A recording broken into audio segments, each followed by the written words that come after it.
All right, what I want to do today is start with a really, really irrelevant question, which is not the way to start a sermon, by the way, but I'm going to do it anyway, okay? It's a really irrelevant question. The reason I say it's irrelevant is because, well, I don't even know if you'll be able to answer it, okay? Because it's been a long time since this happened to most of us. But I'm going to ask the question anyway.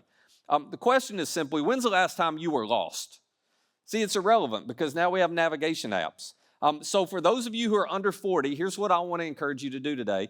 Catch one of the people around here over 40. You say, how do I know? I just take a guess, all right? And if they're under 40 and you pick them, that's going to be an awkward conversation. But anyway, find somebody here over 40 and ask them what it was like back in the 1900s, all right? Before there were navigation apps. Because I will tell you, all of us over 40 were pros at getting lost back in those days. There are people around here who actually drove with a Rand McNally Atlas on their laps, and they were trying to drive and follow the map at the same time. It's very dangerous. I remember more having the printout of the MapQuest directions. Some of you remember that?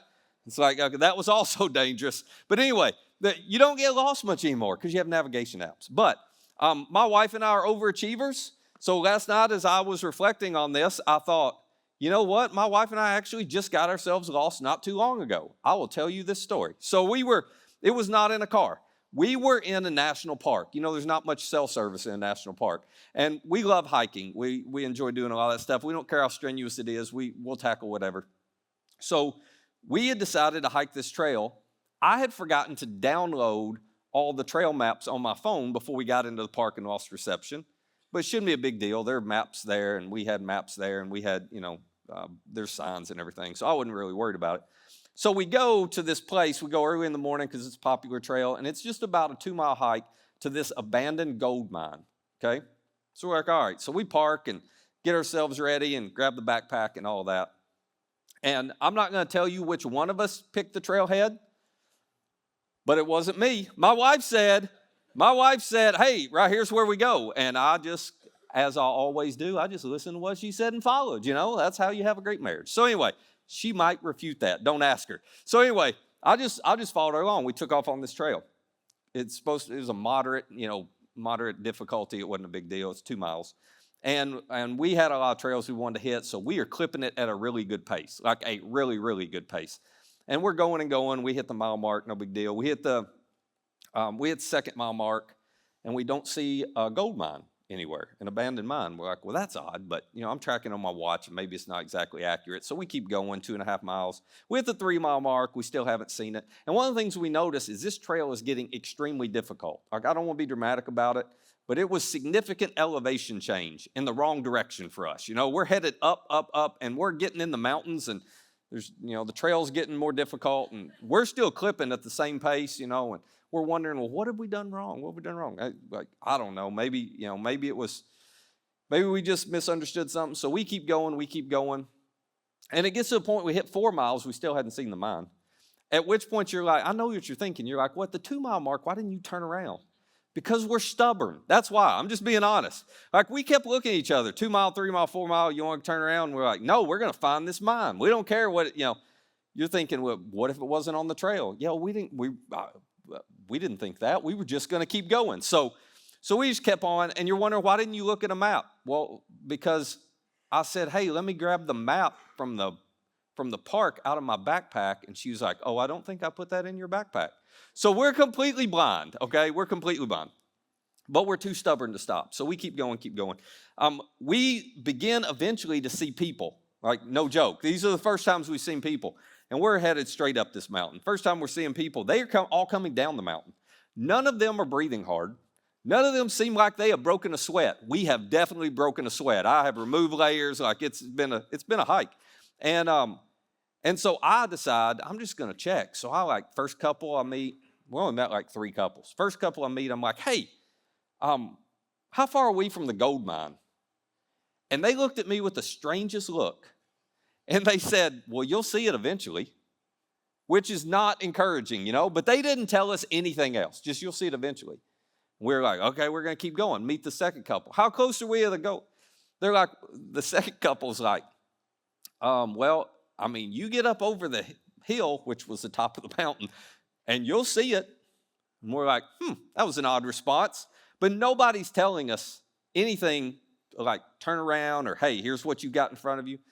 Long story short, there are two ways to get to the gold mine. There was a 2-mile easy hike way, and there was a big, what turned out to be 7-mile loop that we took. And let me just promise you, the views were great. The gold mine did not deliver. An abandoned gold mine is an abandoned gold mine. There's nothing to it. It's not really worth it. 7-mile hike, we went the wrong way, and I'm being a little dramatic, but it was basically uphill the whole way, 7-mile hike that we did in under 3 hours because we never slowed down. And we got to the end of it, and I realized, you know what?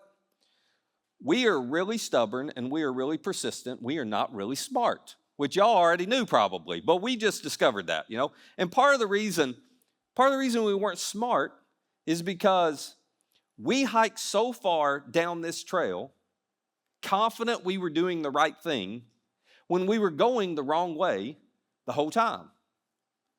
And this is actually something that's worth paying attention to in life. See, there is a big difference. There's a big difference between getting lost and being lost. Being lost is the moment that you realize, oh, I am not where I'm supposed to be, and I'm not sure how to get there. Getting lost is the process along the way where you're absolutely confident you're doing the right thing and going the right direction, and people can't convince you otherwise. You're lost, you just don't know you're lost. Which means self-assurance is no insurance against getting lost in life. Jen and I were so confident as we took off on that hike. We were going the wrong way from the first step. We were totally confident we were doing the right thing. And sometimes in life, we're going a certain direction, and we are so confident and self-assured we're doing the right thing, when the whole time we are getting ourselves lost, and we don't even know it. This has probably happened to most, if not all of us, who at some point in life have gotten lost morally. You know what it looks like to get lost morally? When you wake up one day and you're kind of looking at the decisions you made and the things you've done, and you realize, oh my gosh, the past me, the me a year ago, the me 5 years ago, whatever it is, like that me said, I have these values and these convictions, and I will never, and now here I am, and I have compromised all of that and convinced myself it's okay, and I'm doing the very thing I said I would never do, or I've become the person I said I would never be. You got yourself lost morally, confident that you were going to be just fine. That, oh, this may not work out for other people, but it'll be good for me. I bet some of us know what it feels like to be lost professionally, where you do all the right thing, jump through all the hoops, and, get all the degrees or whatever you have to do, and you get to where you want to get professionally, only to wake up one day and realize, I don't want to be where I've always said I want to be. I don't even like what I'm doing now. That's what it feels like to be lost professionally. And you're going, I don't know. I don't know what to do. But if you stop and reflect on it, isn't it true? You were so confident you were making all the right choices all the way up until the point when you realized, oh, I think I messed up. All of us have been here. It's what it feels like to be lost relationally, where you get in a relationship and another relationship and another relationship, and you're like, why does the same thing keep happening to me? Why do I always end up with the same kind of people? But you're confident in all of your decisions. You don't realize you're just getting lost over and over and over again. Or you find yourself, for those of us who are married, you find yourself thinking about your marriage going, well, wait a minute. How did we end up here? We never planned or intended to have this kind of marriage. We're nowhere close to the kind of marriage we want to have. And I don't even know what to do to get back to the kind of marriage we used to have or wanted to have. That's what it feels like to be lost relationally. And all that self-assurance we had, this is so important, all of that confidence we had we were doing the right things, is no insurance against getting lost in any area of life, which means we could be getting lost in some areas of life right now, and we don't even know it. We could be making decisions right now. They're taking us in a direction we don't want to go, but we're not even aware of it. We're confident we're doing the right thing. That's why this is so dangerous in all areas of life, including the one I want to talk about for the next couple of weeks. For the next 2 Sundays, we're going to talk about a topic that is sensitive. It's a sensitive topic. I get that. It's what happens when you realize you're lost financially. You're lost financially. Now, just to be clear, you can be lost financially and have a little bit of money, and you can be lost financially and have a whole lot of money. The amount of money you have does not play into this in any way. But it is so hard. I hear stories, it's part of my job. I get the privilege of hearing the stories of hundreds and thousands of people over the years. And one of the things that I've realized is we all have a tendency, one, to get lost and not realize we were getting lost. And two, this usually plays a part in most of the stories that we hear. That there is a financial component to it that has contributed to the problem. And it is so hard to see. It is so hard to admit, and it is so hard to change. So just so you know where this is going, at the end of the day, my whole goal is this. I want to give you a bunch of statements to help you evaluate for yourself whether you might be lost financially, but you haven't been aware of it. Because the sooner you figure it out, the sooner you can turn around. Before I do that, though, I just want to address the tension that this topic creates. I'm going to take a wild guess that not a one of you woke up this morning and went, I hope Matt talks about money today. Nobody's doing that, right? Matter of fact, some of you are like, I don't even think church and money ought to mix, and you've had situations with pastors that just make, I get all that. So you're so cynical and skeptical. I totally understand that. And part of the reason I know that, and this is not the norm, but this happens every time I talk about money, some comments will float back, and it's just not from most people, but I get it if you feel this way.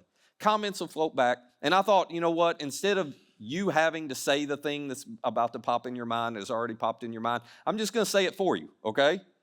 Because some of you are sitting there thinking, oh my gosh, Matt's talking about money too much. Or this is the next step. This is the one I really like. When they say, well, I'm not going back to church, all Matt talks about is money. And I want to be like, I have a pretty good audit on my content, but anyway, I get it. Because it's such a sensitive topic, you just don't want the two to mix, and pastors have poor motivation sometimes and approach it in the wrong way, and that, reflects on all of us. So I totally understand that if you feel all that. So why would I talk about it? Well, not because I love criticism. That's not shocking, is it? Nobody loves criticism. So I'm not talking about, every time I stand up here and we talk about money and what God says about money, I know I'm going to get criticized. So it's not because I enjoy that. And it's not because I'm trying to get something from you. I will put everybody at ease. Guess what? There is no offering at the end of this today. None. Everybody can relax. So I'm not going to ask for a penny from you, okay? So there's none of that. That's not why. I'm willing to talk about it, even though I know, somebody's going to question my integrity and character, and somebody's going to question my motive, and somebody's going to criticize. I'm willing to do it anyway, not because I want anything from you. It's because I really do want something for you. As I said, I hear story after story after story after story. And you know what's at the heart or close to the heart of so many of the issues and challenges? It's that somebody's lost financially. And if you're lost financially, it's not even a criticism of you because you don't know any different. It's all that's been modeled to you. But if you're lost financially, I guarantee you it's impacting every area of your life. And according to the most recent statistics, it's a lot of us who are struggling with this. Just a simple example. Last year, they released a study of Americans, and here are a few things that they discovered. Over 50% of all Americans are living paycheck to paycheck right now. That's tough. 54% of Americans don't have enough savings to cover 3 months of living expenses. So no emergency fund over here. If something pops up, you're in trouble. It's going to take you under. Almost 60% of Americans couldn't cover a $1,000 unexpected expense. You're not going to find this one hard to believe. About 50% worry daily about money. You're like, yep, that's a lot of us. 33% of Americans paid a bill late in the past 3 months. So, it dominates our lives in ways we don't even realize. It dominates our thinking. It dominates the decisions we make. So, we believe, you've heard me say this a million times, we believe, and I've experienced this myself, following Jesus will make your life better and make you better at life. But if you're lost financially, just like if you're lost in any other area of life, you don't get to experience a better life. You cost yourself what God actually is inviting you into. So I feel like it would be, and this may be a strong term, it would be pastoral negligence on my part not to talk about something so central to how we're living and the impact it's having on our lives and relationships and families. It would also be pastoral negligence on my part because, well, my job is to teach you what Jesus taught. That's really my job. Here's what Jesus said. Here's how you live it out. It's pretty simple. And you may be surprised by this, but when you look at the 4 accounts of Jesus' life, Matthew, Mark, Luke, and John, you can do this research for yourself if you don't believe me, or ask AI. I don't care. However you get it. Jesus actually taught about money. He talked about money more than he did heaven, hell, prayer, and faith combined. Combined. Why would he do that? Because he knew the impact, and you're going to see this in a second. He knew the impact that our financial world has on our spiritual world, has on our relational world, has on our professional world, has on our character. He knew the impact it had. So, that's why we're going to talk about the next couple weeks. Not trying to get anything out of you. We're just going to talk about Jesus' plan for how to be unlost financially, because he gave us a really simple plan. Next week, I'm going to show you what that is. First, I have to introduce why Jesus talked about this so much. And I debated about this because this may be the statement that makes you angry or upset or whatever. If you're a Jesus follower in particular, if you're not, you picked an awesome Sunday to come because none of this really applies to you. So you can pick and choose what you want. But for us Jesus followers, Jesus taught something that's a little offensive. And this, I'm just going to go ahead and tell you up front because then it gets better after this, okay? And if this bothers you, I get it. Like if you go home and you're like, that's not true and I can't believe Matt's trying to manipulate. Okay, just go ahead and say all that you want. Send me all the emails you want. Jared@journeycalway.com. They'll get straight to me. So glad he let me speak today, by the way, guys. Anyway, no, here's the thing. You process through all the emotion. That's fine.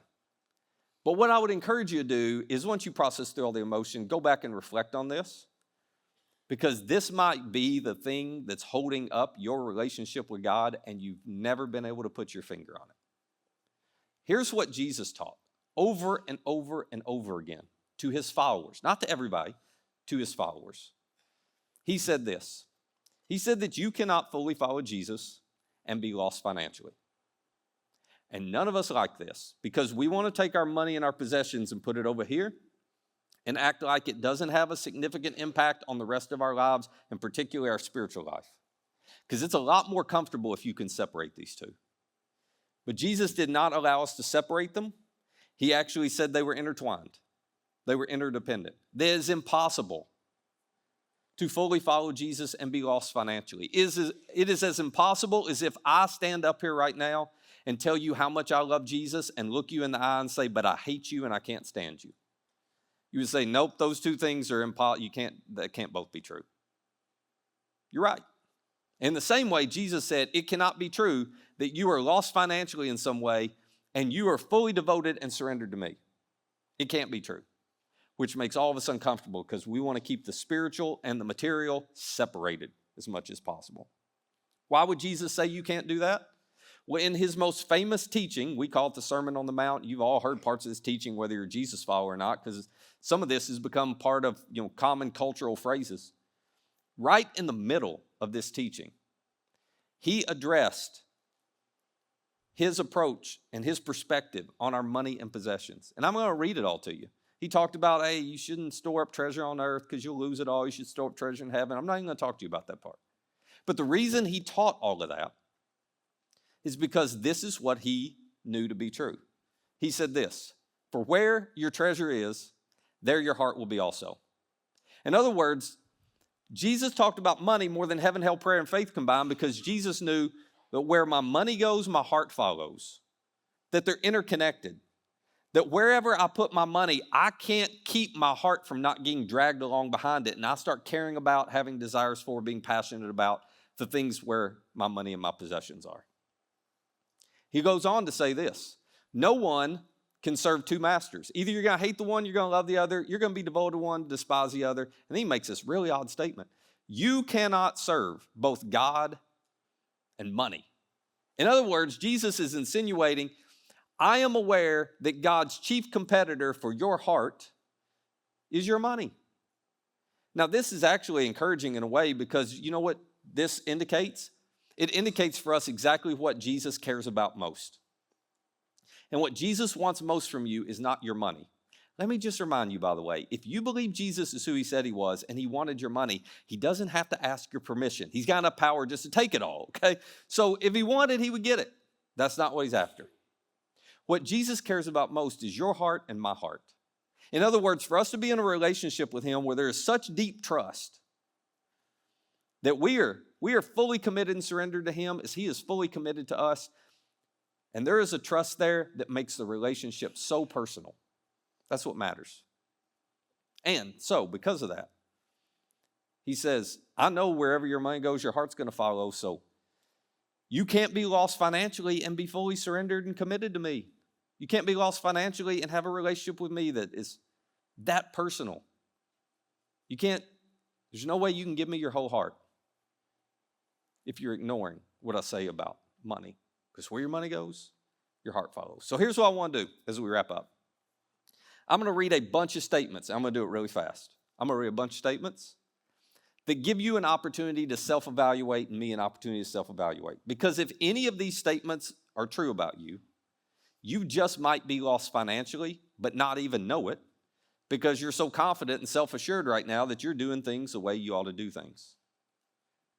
So, here we go. You ready? A little quiz.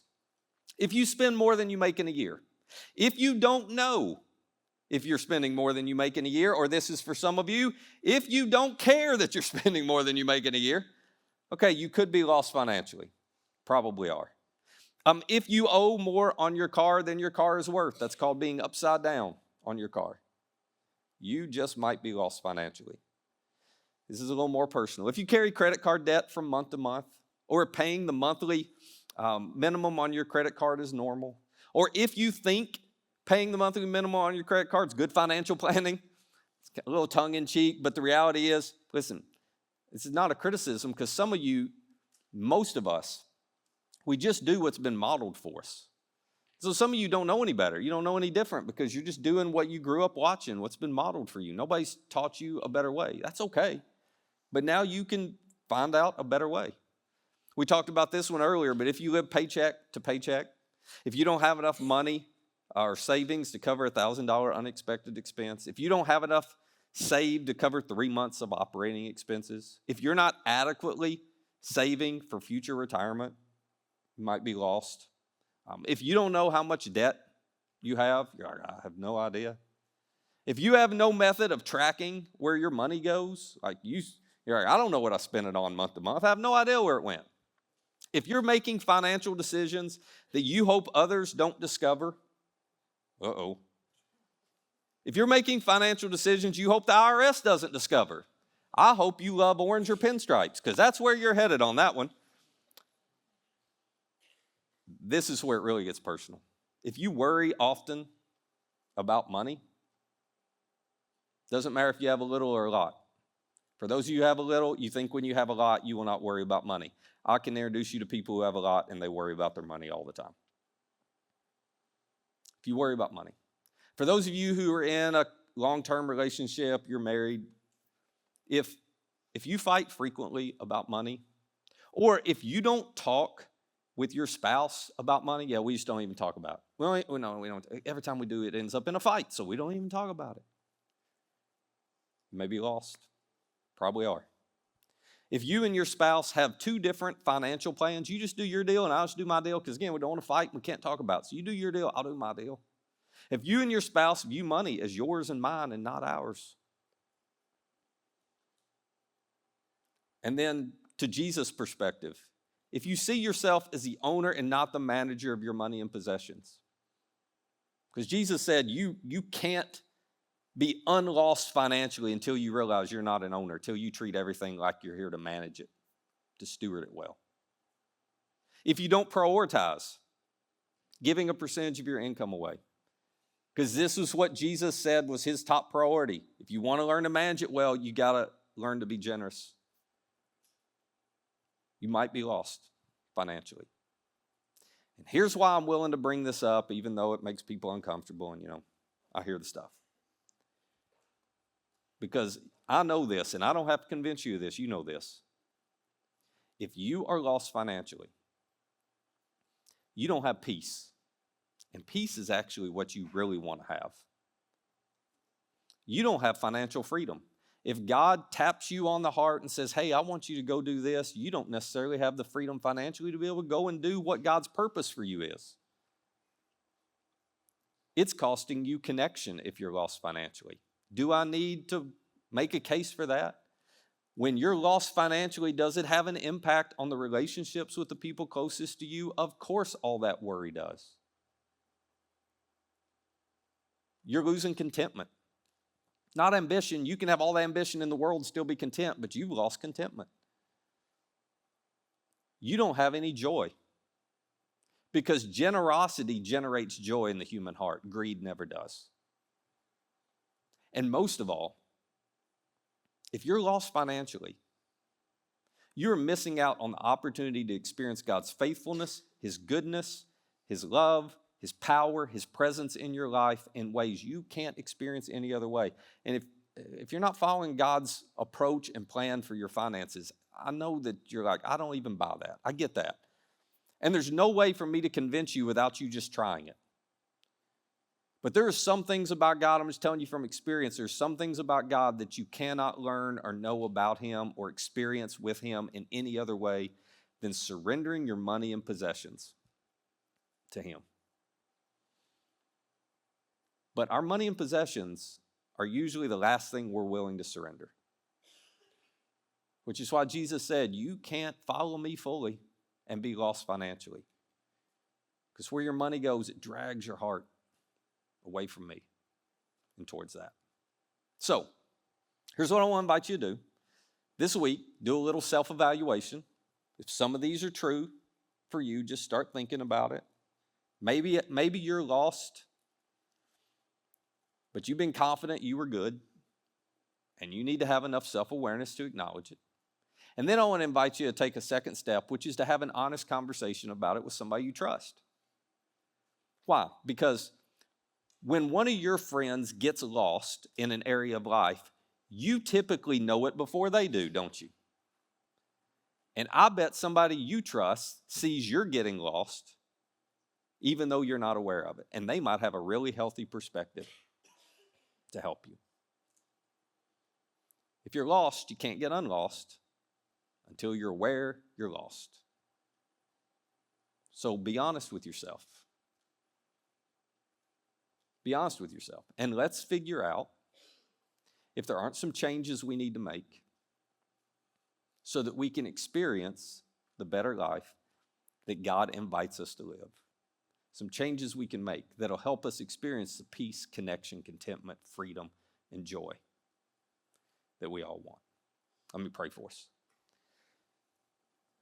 Jesus, we are so grateful that what you most want from us is our heart, that what you care about most deeply is having a relationship with us. That's why you died and rose again, to pay the penalty for our sins. It's why you invite us to do everything you invite us to do, because you have our best interests at heart.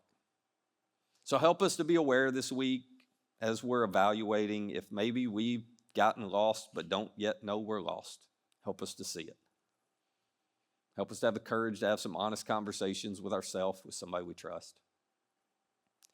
And most of all, help us to do the next right thing, because that's an expression of trust which moves our heart closer to you. That's in your name we pray. Amen.